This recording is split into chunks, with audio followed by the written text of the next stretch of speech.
All right, as promised, this is the refinishing video for a bag of what I originally thought was Russian pistol parts. It turns out to be an 1893 Norwegian Nagant. I made a previous video on it, which I'll link in the description. And what I have here is I've got everything bead blasted that I'm going to refinish. I've got the frame, it's bead blasted really well. Cylinder, trigger, and all the parts that I'm going to, and subframe, what I'm going to refinish. What I'm going to refinish it in, first off, I'm going to fill all the nicks. There's some imperfections here, and right here, if you can see them, there's a few dinks on the barrel right in here. I don't know if you can see that or not, but they're there. And then the cylinder has a couple of spots in here that I'm going to fill up. What I'm going to fill it up with is this stuff here. I've never used it before, but everything I see online says it works pretty good. It's Durafil, and it's a two-part mix. Fill it in. I'm going to spray it on with an airbrush sprayer. Put it in the pits and then sand it down. And then after I get it done, I'm going to soak it real good in acetone, clean it up real good, and then I'm going to spray the whole thing with Cerakote, with a C-Series Cerakote C7600, which is Glacier Black.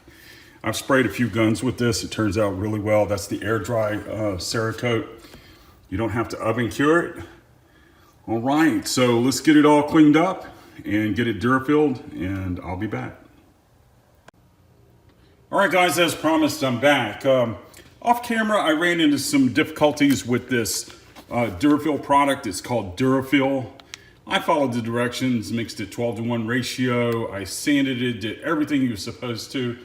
Stripped it with their stripper, did everything. I couldn't get it to stick to the metal on this gun. Maybe it's this old gun. Lots of guys online have great results with this stuff, and I am gonna try it on some modern firearms I have. Maybe that's the issue. So I'm thinking maybe it's the 140-year-old metal here. I don't know. I couldn't get it to work, so I had to bead blast it and get it out of there. And I didn't get a chance to fill up the pits. I was going to use the Cerakote C7600 and came across this stuff I bought a while back. I normally do not use spray cans. I spray everything and thought I would give this a try. All in all, it come out okay, but I much prefer my sprayer. I mean, it looks good. Definitely a good range gun, which is what this is going to be. You know, since it was high-speed buffed and everything like you saw in the last video, it's lost all collector's ability. It's just a range gun, but it's a good-looking range gun.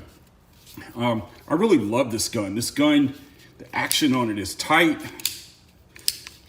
I mean, lockup, I mean, that is rock solid. Some of the best lockup I've ever seen. I mean, it's just great.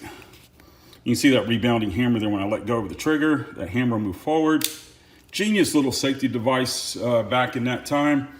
All in all, a great gun for I originally thought was a bag of Russian pistol parts I bought on Gunbreaker for 120 bucks. I made another video when I got it in. I'll post a link to that video in the description. But all in all, you can't beat this.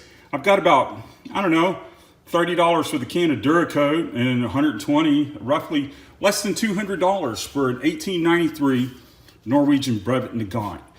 These things are identical to the Swedish Nagant 7.5s, with the exception of the front sight. These have more of the Russian front sight, whereas the Swedish have the square sight on that. Other than that, they shoot the same ammo.